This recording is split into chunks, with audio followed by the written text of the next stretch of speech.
104.5 The Team, your home for New York sports. We now go straight to our guy at 99.9 The Fan, ESPN Radio, in North Carolina, Chapel Hill area, the triangle, if you will. Joe Ovious with us. So what are Tar Heel fans going through right now? Nervousness, excitement, something else? A lot of bubble guts, puking, nervousness.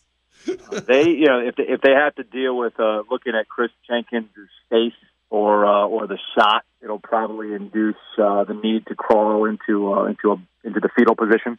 So there are a lot of nervous people going into tonight's game. Are they better than last year's team? Yes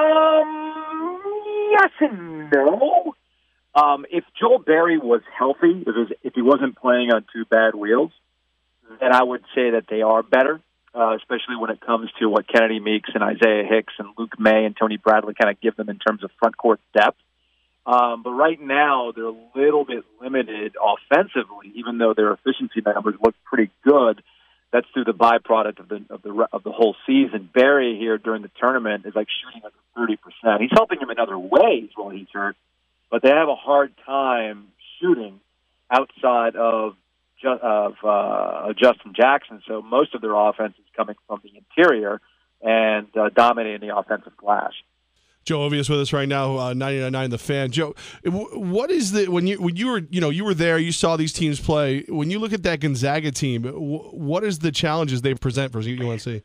Well, it's funny. A lot of optimistic North Carolina fans have been saying basically variations on this theme, that Gonzaga will be facing the best team they've seen this entire tournament. Hell, it's the entire year.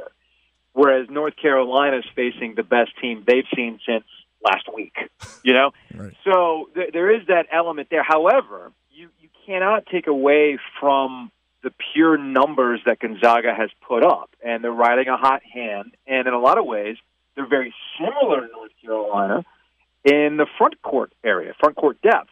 Gonzaga will be the first team that North Carolina faces in this NCAA tournament that actually has the front court to match up. There's some big dudes, including Karnowski, that bearded guy that everybody has fallen in love with.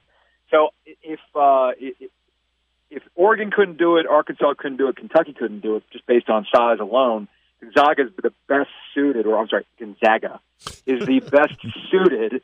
I got lectured a couple times this weekend. They'll be the best suited ones to negate what North Carolina gets on the front court.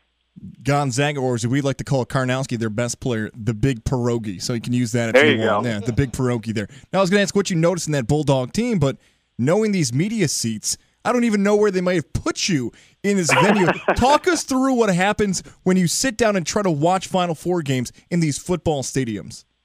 It's weird. We do this debate every year. My only criteria for Final Four cities and football stadiums that they take them to, make them walkable. The worst Final Four experiences for fans and media happen to be at locations that are spread out. So Glendale is, a good 30-minute drive on a good traffic day from downtown Phoenix, where all the Fan Fest stuff is located. Media hotels are spread all throughout. I knew some people that were staying in Scottsdale, which is on the other side of Phoenix compared to Glendale. So it's a little too spread out. Houston last year is in the same boat. We got to drive out to the football stadium. The best cities are like San Antonio, where they're going next year, Indianapolis, where it's been in the past. I mean, if they made Indianapolis the permanent home of the tournament, I don't think anybody would complain. I don't have a problem with the football stadiums per se, because it gives everybody an opportunity who wants to go and experience the Final Four an opportunity to do so. But at the same time, you understand what you're getting. You're paying a lot of money for not really good seats. Of the 77,000 people that were in attendance on Saturday, about 10 to 15% had what you would consider really good basketball watching seats. And for a good chunk of the media, including us, we're stuck in these end zone sections behind the TNT, CBS, TBS sets with a lot of cameras and apparatus and the cheerleaders and everything else. So you're kind of like watching a basketball game from 50 yards away at eye level, at no angle up. It's also bad for students as well. But if you happen to be working for the Denver Post, of all people, then you get prime seats, apparently, because I know the Denver Post is covering college basketball all season long, right?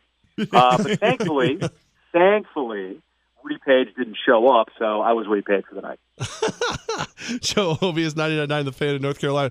Joe, I got the dumbest question. It just crossed my mind, and you can feel free to call me an idiot. Roy Williams loses this game. He's not in any kind of jeopardy, correct? Come on, really? I know. I just saw these headlines like, what kind of embarrassment if he loses again and blah, blah, blah. I mean, it's embarrassing if you lose, but, I mean, does that mean you got to fire a guy? But in college sports lately, that's the go-to. If you're not completely successful, they hammer you out. Not to try to defend Levack, but I'm going to slightly try to defend him. Levack, did you have any thoughts about the violations? Is that why maybe you offered that up? All together, yes. But that's, the violations are fine. If you want to talk about the violations, if you want to talk about the violation, that's fine. But that's not wrapped up yet. I mean, there's nothing new from this Final Four compared to the last Final Four. I'll tell you what's even more ridiculous. And this idea that somehow Roy Williams would people would call for his head if they lose this game, as if getting to 2 finals and coming up short by a game is like the end of the world. Please.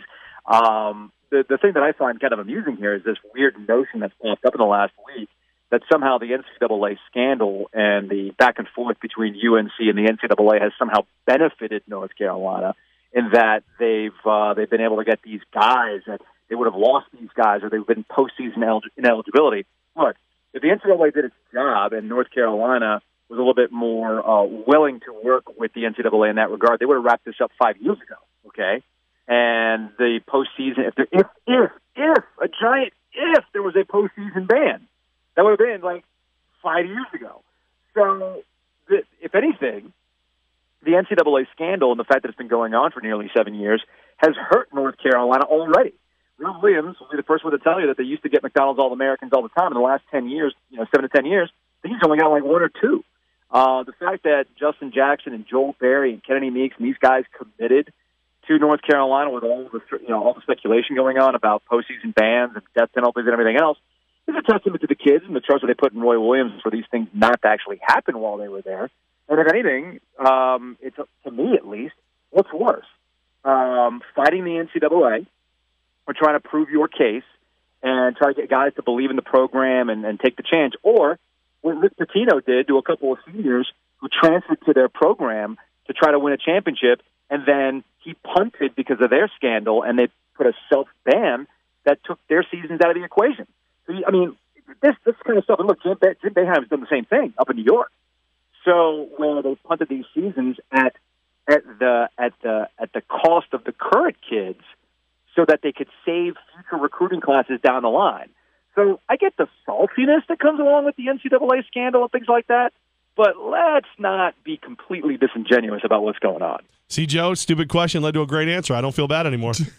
There you go.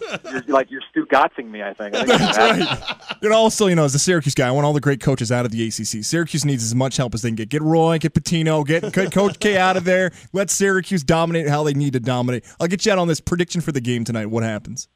Let's see. What happens? Is Phoenix a media center?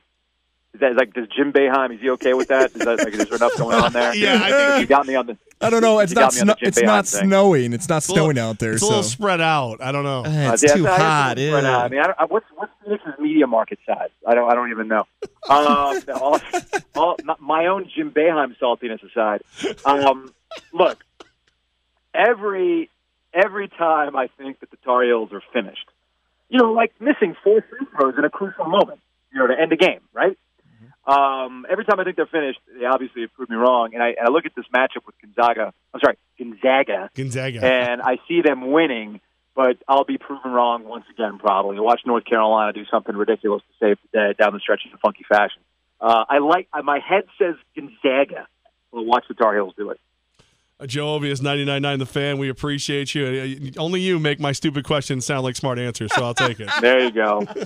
I'll send you a